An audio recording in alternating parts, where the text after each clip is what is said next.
The Washington Naval Conference. Remember before World War I, the Anglo-German dreadnought race, which is probably more responsible than anything else for involving Britain in World War I, because it got Britain in a fighting mood, which when Germany invades Belgium, Britain is able to, or is ready to act on. Before the Germans started building dreadnoughts, Britain and Prussia had traditionally been allies against the French.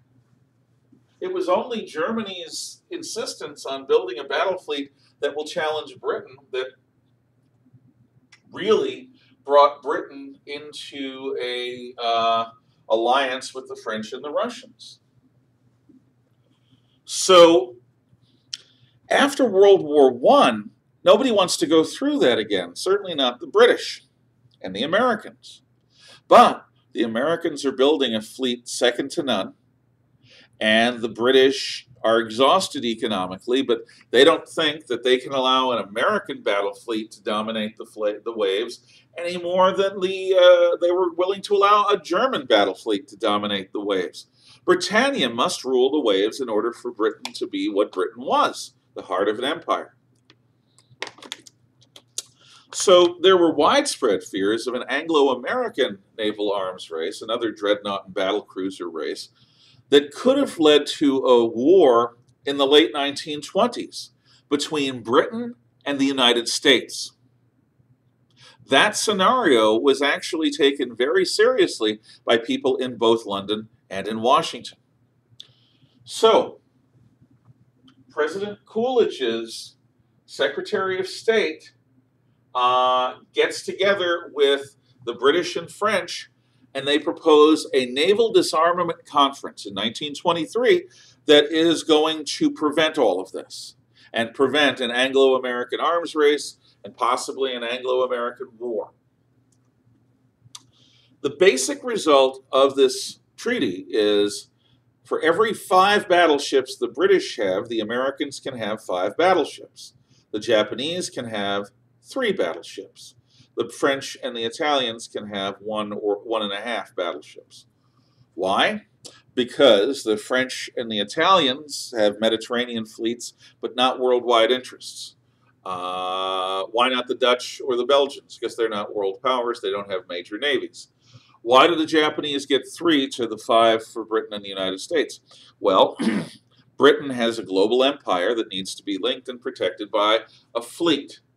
And the United States has an Atlantic and a Pacific seaboard, and therefore needs battle fleets in both. Because the Americans and the British have global interests, and the Japanese at that time only were powerful in the Western Pacific and in Northeast Asia, it was considered reasonable for the Japanese to get 3. In fact, what most people believed was that with 3 battleships for every 5 that the Brits and the Americans had, the Japanese would actually dominate the Western Pacific, which they kind of did during the interwar period. So this idea of voluntarily limiting one's own navy is a big part of this pacifistic utopianism, that we are reasonable, rational beings who are capable of doing what is in our species' interests. Does this sound at all familiar? Think about modern environmentalism and the way that they look at global economics and at world societies as problems that are engaged in unsustainable economics that need to be solved rationally by technocrats, scientists, and true believers. The same sorts of motives are there in the Washington Naval Treaty, which doesn't limit just the numbers of ships, it limits their size, their mass, their tonnage, it limits the size of weapons they can have on board, it limits the size of smaller ships, it limits the numbers. So basically, everyone's navy is not designed by their Navy Department, it's designed by the diplomats of the Washington Naval Conference and later by the London Naval Conference. So we're going to reduce the chance of war by reducing armaments. We'll get back to the logic behind this. But the ultimate in utopian pacifism, the absolute apotheosis, the mountaintop, the acme of it all, is the Kellogg-Briand Peace Pact. Yep. Kellogg was an American Secretary of State. Briand was a French foreign minister. And they come together and they write a treaty signed by most everyone in 1928-29, outlawing war. That's all. It's outlawed now. No more war. No more war. We're going to give peace a chance. We're going to get together and sing our songs. Imagine all the people without war because it's been outlawed. The Kellogg-Briand Pact makes war against the law. So no one's going to start a war because no one wants to be a dirty criminal. Only good people are going to be running countries, people who want peace. And now that war is outlawed, it's only a matter of time before we can get rid of those appendixes, those vestigial organs called national armies, navies, air forces, and so forth. We've outlawed war. We've limited naval arms. We've structured how borders are going to be in Western Europe. We have decided how prisoners of war are going to be treated. As this process of rational, pacifistic utopianism continues to march, the expectation is at some point that you'll get rid of militaries entirely and just have national police forces to protect you from the criminals in a giant unified world order, with the League of Nations settling differences peacefully. If I seem to be mocking this, it's because, well, I'm mocking it. The arrogance, the breathtaking hubris of the people behind the Kellogg-Briand Peace Pact, who assume that every previous generation of human creature has been a bunch of knuckle-dragging Neanderthals who are just bloody and stupid.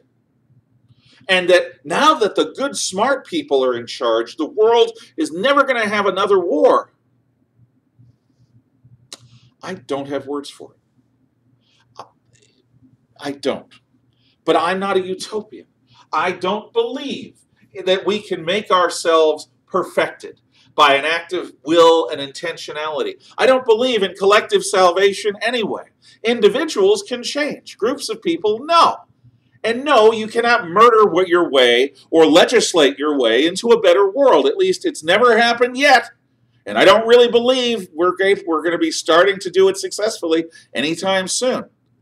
Oh, you can destroy people's freedom. You can limit their choice. You can impoverish them. You can make them into slaves. But you're not going to create a perfected world order by lawmaking, by government policy.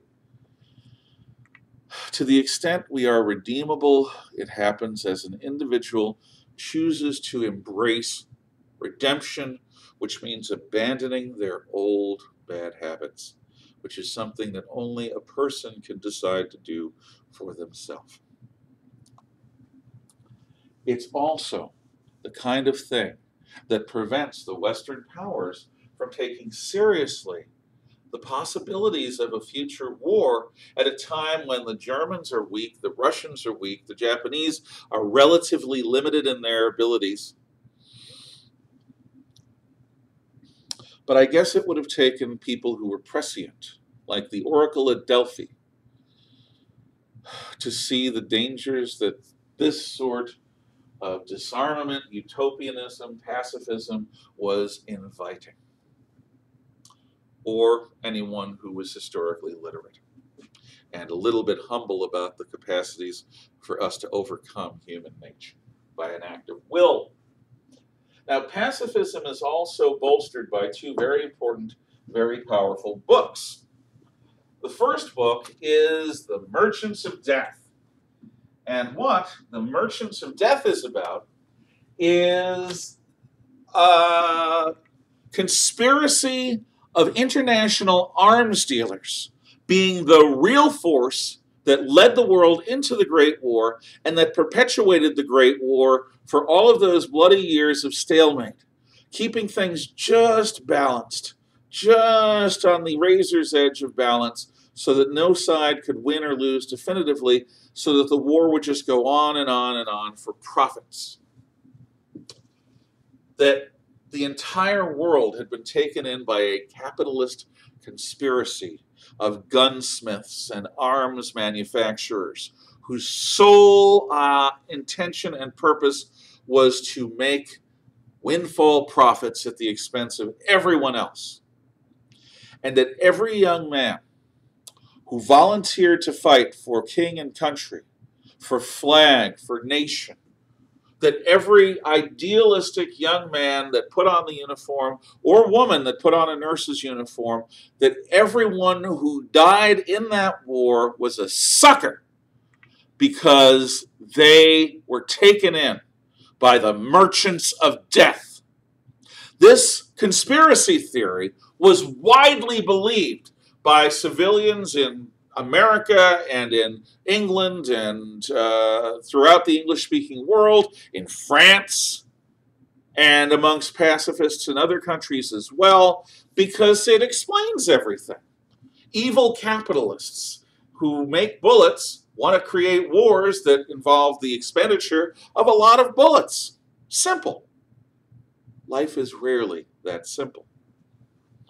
The other great book, which you're somewhat familiar with because you've seen extensive movie clips in my class, and I believe that you have read it or are reading it in your English class, is Erich Maria Remarque's All Quiet on the Western Front, which shows war in a completely unromantic fashion.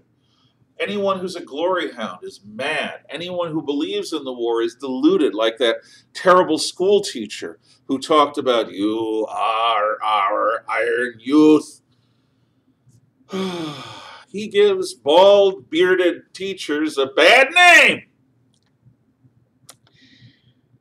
The old men sitting at the chess table, talking with Paul about the war, though Paul is the only one of them who knew anything about it. In All Quiet on the Western Front, nobody who is sane believes in the war. They want to survive it, but nobody believes in it. Nobody believes in the cause. Nobody believes in it making a better world. And why does this book work, aside from the fact that it's brilliant? Because the peace that came after the war was so compromised that no one could look at what Versailles produced and say, "Yeah, baby, that was it. That was worth it." No one could. No one. So everyone, in one way or another, felt cheated by the outcome of the Great War. And that means that the next time somebody says, "We got to fight, we got to fight. We've got a reason, we've got a purpose, we have a need to fight the bad guys," don't believe them. Don't be a sucker. Don't fall for the flim-flam men of the merchants of death. Don't be a believer in a fool's errand in a lost cause, because wars never make the world a better place. Wars not make a man great, as Yoda would say. So the West, during the period between the wars, is so obviously and thoroughgoingly against doing anything that might provoke another one. It's going to help provoke. We'll talk about how next time.